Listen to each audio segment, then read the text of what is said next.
Have you been unable to pay your rent on time due to COVID-19? Here are the options for tenants who have not been able to keep up with their rent during the pandemic. How to respond to the rent moratorium. Number 1. A tenant must notify their landlord in writing that they are not able to pay their rent on time in full because of COVID-19. Email and text communication are valid forms of written notice. Number 2. Written notice must be provided to the landlord no more than 7 days after the rent is due.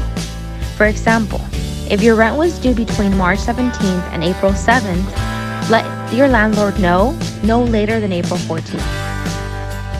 You should keep a copy of the written notice submitted for your records.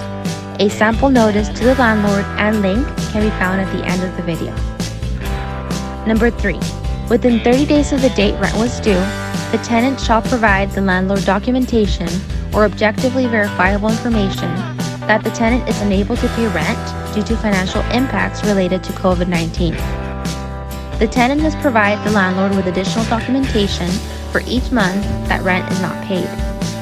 Examples of verifiable documentation include, but are not limited to, termination notices, payroll checks, pay stubs, bank statements, medical bills, childcare costs, commercial sales receipts, and profit and loss statements, signed letters or statements from an employer or supervisor explaining the tenant's changed financial circumstances, and lastly, the eviction moratorium in National City will remain in effect until September 30th, 2020.